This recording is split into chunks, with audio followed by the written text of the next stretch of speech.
अस्सलाम वालेकुम नाज़रीन, वेलकम बैक। तो ब्रेक पे जाने से पहले कुछ सवालात आए थे, इंशाल्लाह मैं इनके जवाब आपको देती हूँ। मेरा पहले कॉलर थे उन्होंने कहा था कि उनको जो है ब्लड वाइट सेल ज़्यादा हो गए, तो उनको कम होने के लिए क्या करना है। पहले बात तो अगर आपने कोई चीज़ फ्रूट्स वगैरह जैसे विटामिन सी वाला फ्रूट्स हो, आप बहुत ज़्यादा खा रहे हैं तो उसको आप पहले कम कर दें। विटामिन सी के जो फ्रूट्स होते हैं जिसमें हम सिट्रिक जो फ्रूट्स होते हैं वो अगर आप बहुत ज़्यादा मिकदार में लें उसको कम कर लें। और इसके अलावा कोई ऐसी चीज़ जिससे खून की जो बहुत ज़्यादा सब रेड मीट्स अगर हम खाते हैं, चिकन वगैरह खाते, तो इनको बहुत हद तक कम कर लें इंशाल्लाह। इससे जो है सबसे पहले वो चीज़ जो कम हो जाएगी। दूध का इस्तेमाल बहुत हद तक ना करें, उसका इस्तेमाल आप कम करें। और इसके अलावा अगर आप ये कम चाहते, ड्रैगन फ्रूट्स अगर यहाँ पर अवेलेबल है तो आप ड्रैगन फ्रूट्स का इस्तेमाल करें।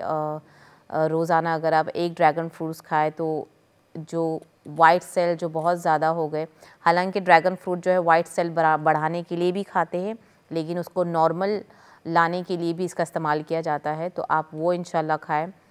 उसके अलावा अगर आप कोई भी अगर जूस पीते हो, नॉर्मली अगर आप जूस पीते हो या सिर्फ अगर आप चाय काली चाय अगर आप पीते हो बिना दूध के, तो उसमें अगर आप 5 ड्रॉप जो है ब्लैक सीड ऑयल जो है वो पिए इंशाल्लाह। ब्लैक सीड ऑयल पीकर चाय के साथ दिन में एक दफ़ा आप इसका इस्तेमाल करें, इसमें भी आपको बहुत जो है इंशाल्लाह जो है वो आराम मिलेगा। लेकिन जितनी भी अगर आपने ऐसी कोई भी मिकदार जो है फ्रूट्स की जिसमें विटामिन सी की मिकदार बहुत ज़्यादा हो जाती है, तो उसके लिए भी बहुत परेशानी होती है। तो अगर आपने ऐसी कोई चीज़ फ्रूट्स में अगर आपने कोई ऐसी चीज़ या वेजीज़ में अगर आपने ऐसी चीज़ खाई हुई है जिससे वो आपका वाइट सेल बढ़ा रही है, तो उसके लिए भी जो है आप खाना कम करें। इसके अलावा आप सेब का इस्तेमाल ज़्यादा करें, अनार का इस्तेमाल ज़्यादा करें और चुकंदर और बीटरूट। तो आप क्या करें, इन चीज़ों का अगर आपको खाना है तो इन चीज़ों का इस्तेमाल करें। इसमें बीटरूट आ जाता है, गाजर आ जाता है। आप गाजर का जूस पी सकते हैं दिन में एक बार या हफ्ते में 2-3 बार। उसमें गाजर में आप चुकंदर मिला दें और अनार मिला दें, इसका भी पिए तो इंशाल्लाह ब्लड वाइट सेल जो आपके बढ़ चुके हैं इंशाल्लाह वो काफ़ी हद तक कम है। तो आपको मैंने इसमें 2 नुस्खे बताई हूँ। चाय के अंदर आपने 5 ड्रॉप ब्लैक सीड ऑयल का डाल के इसका इस्तेमाल करें, रोज़ाना आप करें 10 दिन तक इंशाल्लाह वो। और आप अनार और गाजर का, बीटरूट का जूस अगर आपको इसको अकेले पीना है, कुछ मिलाना नहीं है, तो आप ऐसे भी पी सकते हैं। या तो आप इसी जूस में भी अगर आपको चाय के साथ, काली चाय के साथ नहीं पीना है, तो इनमें से भी कोई जूस के साथ आप जो 5 ड्रॉप है जो कलौंजी का तेल अगर आप डालें तो इंशाल्लाह बहुत हद तक फ़ायदा पहुंचेगा। दूसरा सवाल मुझे इन्होंने कहा था कि इनकी वाइफ़ के लिए बहुत ज़्यादा वीकनेस होती है, ताकत नहीं होती है, तो इसके लिए मैं ये कहूँगी कि आप जो है दूध का इस्तेमाल आप करें। आप अगर दूध पीते हो, दूध के शौकीन हो, अच्छा, दूध से जो है अक्सर लोगों को गैस की प्रॉब्लम हो जाती है, शिकायतें हो जाती है। लेकिन अगर आप दूध में पानी मिला देते हैं, अगर आप उसको डाइल्यूट कर देते पानी के साथ, तो उसमें जो बुखारात होते हैं, जो गैस बनाती है, पेट को जो फुगाती है, तो वो इंशाल्लाह जो है वो ख़त्म हो जाती है। तो आप कभी भी ऐसा करें, जब भी आप जो मिकदार में दूध, जैसे आपने 1 गिलास दूध लिया है तो इसमें आधा गिलास आप पानी मिला दें। इससे क्या होगा, जो आपको गैस की प्रॉब्लम होती है इंशाल्लाह वो जो है प्रॉब्लम नहीं होगी।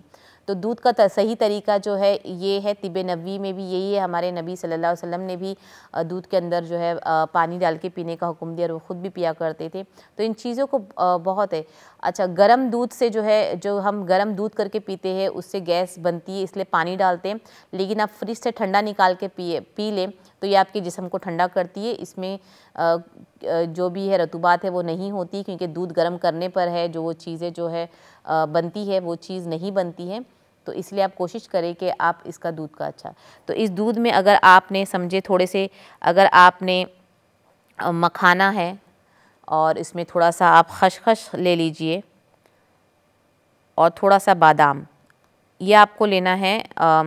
हम वज़न ले ले, जैसे या तो फिर आप 1 गिलास अगर दूध में आप बना रहे हो तो समझे 1 गिलास आप दूध डाल दें। गैस की प्रॉब्लम ना हो तो खालिस दूध से चलेगा, नहीं है तो पानी का इस्तेमाल करें। उसके अलावा 1 मुट्ठी आप मखाना डालें और उसमें 10 अदद बादाम डाल दें। आप इसको पीस के भी डाल सकते हैं, आप इसको काट के भी रख सकते हैं, जैसे भी आपको सहूलत हो वो। और उसमें आधा चम्मच आप खसखस का इस्तेमाल करें। इनको अच्छा पकाना है आपको। जब ये आधा गिलास हो जाए तो आप इसको थोड़ा सा शहद डाल के, अगर आप क्योंकि आपने कहा था आपको डायबिटिक भी है, तो आप ऐसे भी पी सकते हैं इंशाल्लाह। इससे जो आपकी वीकनेस है वो काफ़ी हद तक जो है इंशाल्लाह कम हो जाएगी। अच्छा, ये एक नुस्खा है। दूसरा नुस्खा सबसे बेहतर है, काला चना जो होता है वो बहुत फ़ायदेमंद होता है। काला चना जो है, एक एज के बाद अगर आपने काले चने को बॉईल करके उसके पानी का इस्तेमाल अगर रोज़ाना किया, तो जो आप में जो वीकनेस होती, जो थकावट हमें, और ये हर कोई कर सकता है। तो काले चने को टिन वाला नहीं, जो काला चना होता है साबुत, वो ले, उसको रात भर भिगाए। अगर आप उसको धोना चाहे तो एक बार उसको साफ़ कर पानी से धो ले, फिर उसको पानी में भिगाए। जैसे चले मैं एक मुट्ठी की बात करूँगी, एक मुट्ठी काला चना आपने डालना है, 2 गिलास 3 गिलास पानी में आप उसको भिगो दें। फिर सुबह को क्या करें, आप उसको बॉईल करें और उसको छान के वो जो पानी जो निकलेगा, जो काले चने को बॉईल करके जो पानी निकलेगा, उस पानी का आप इस्तेमाल करें इंशाल्लाह। तो आपकी जो थकावट और कमज़ोरी वो कम हो जाएगी। और अगर आप खा सकते तो वो जो चना है जो बॉईल किया हुआ, आप वो भी खा सकते हैं।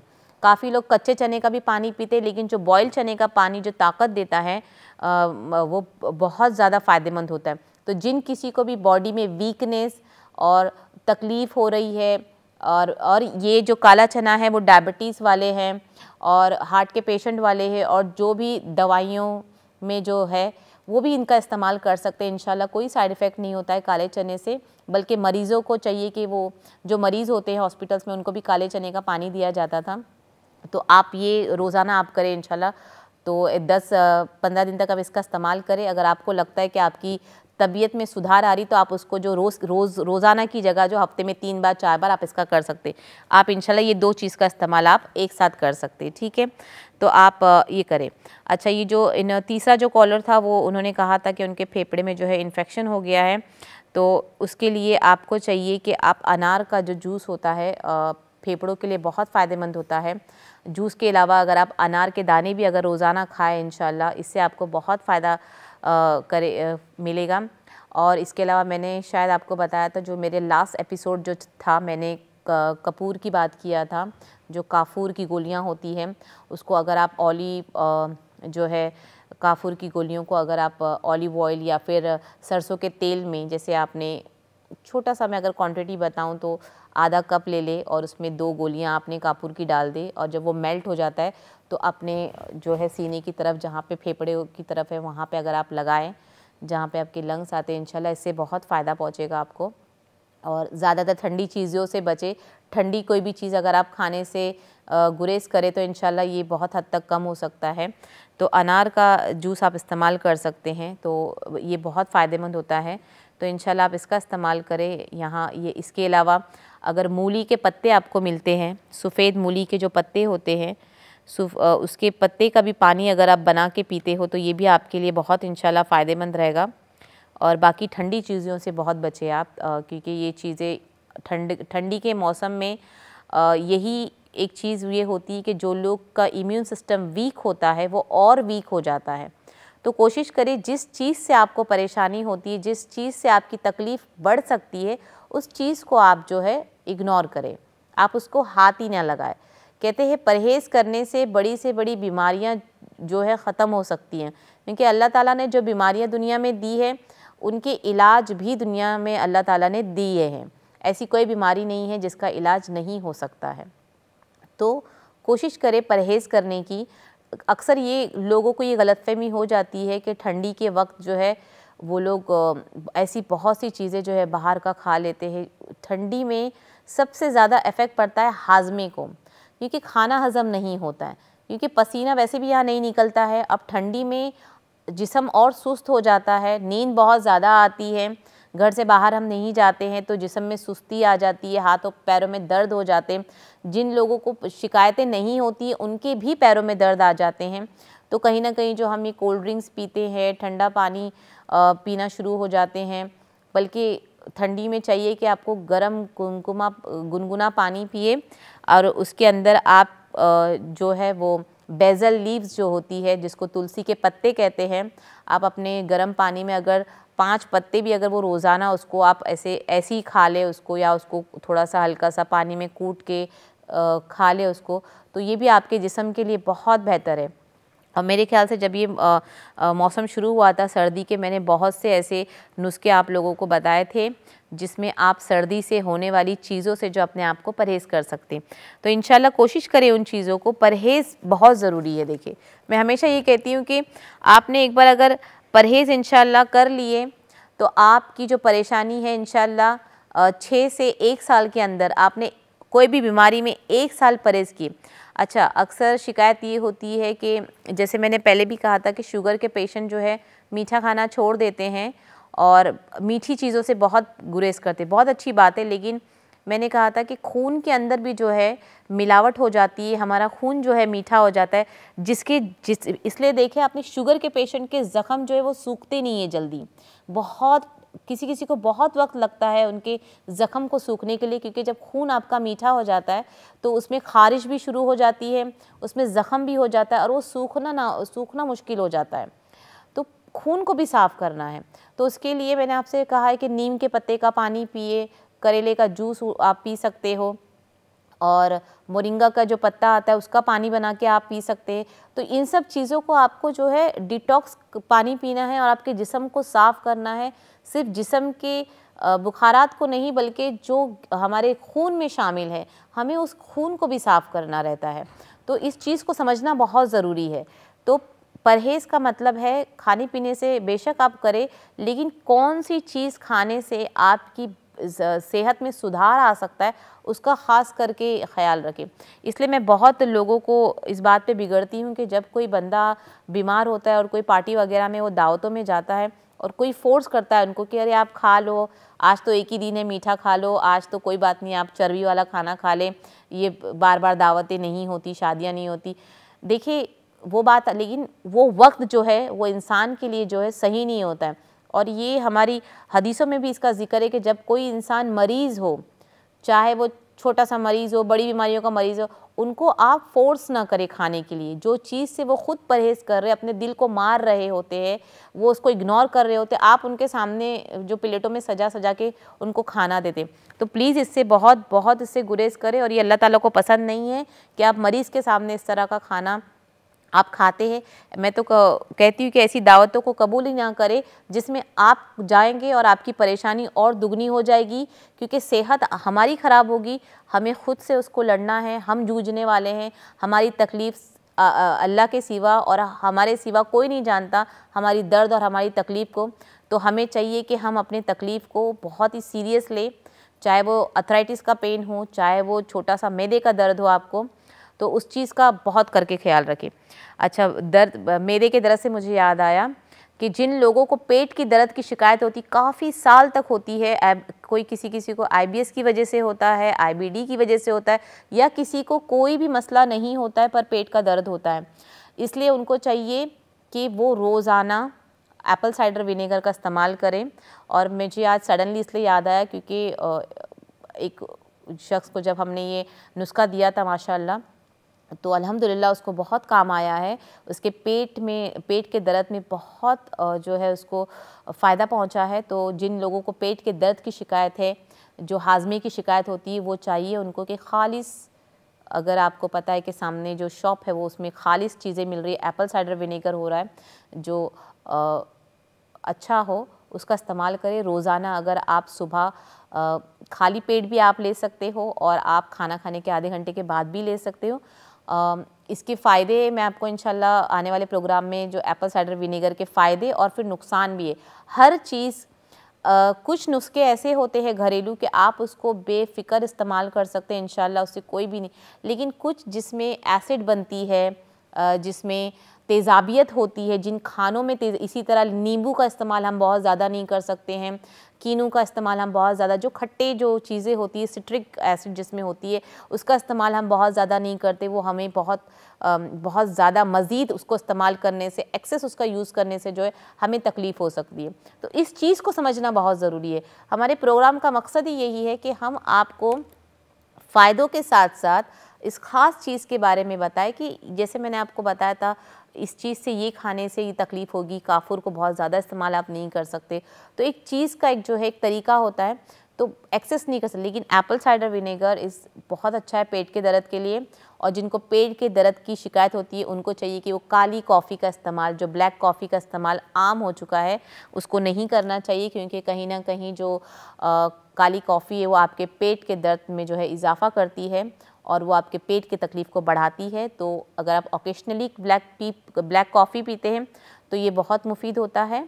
वरना ब्लैक चाय पेट के दर्द के लिए जिन लोगों को शिकायत है वो दूध अगर बिल्कुल बंद कर दें, उनको पेट के दर्द में बहुत फ़ायदा पहुंचता है।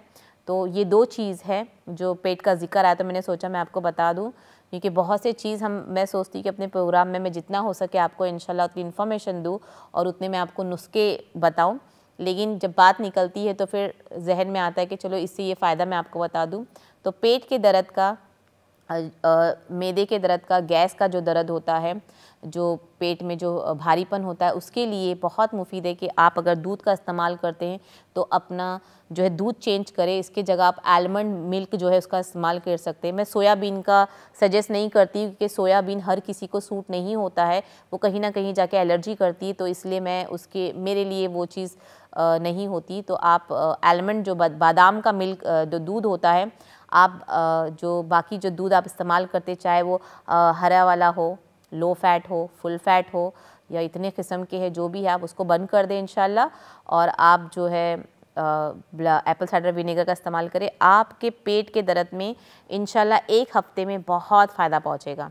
तो ये 2 चीज़ का ख़ास ख्याल रखें। जिनको पेट के दर्द की शिकायत है और जिन्होंने इतने टेस्ट कर दिया है, इतना डॉक्टर से जीपी में जाके टेस्ट किया और अल्हम्दुलिल्लाह उनकी रिपोर्ट्स नॉर्मल आ रही है, लेकिन फिर भी उनकी पेट की तकलीफ़ कम नहीं हो रही, ये उनके लिए नुस्खा है। ये 2 नुस्खा इंशाल्लाह इसको आज़माएँ और फिर आप मुझे ज़रूर बताएं फ़ोन करके कि ये जो नुस्खा है वो कितने लोगों पे इसका असर हुआ है, ताकि हम इसको और भी ज़्यादा अपने प्रोग्राम में शामिल करें। क्योंकि जब मैं कोई नुस्खा खुद पे आज़माती हूँ तो मैं वो 100% आपको बता सकती हूँ इंशाल्लाह इससे आपको फ़ायदा ही पहुँचेगा।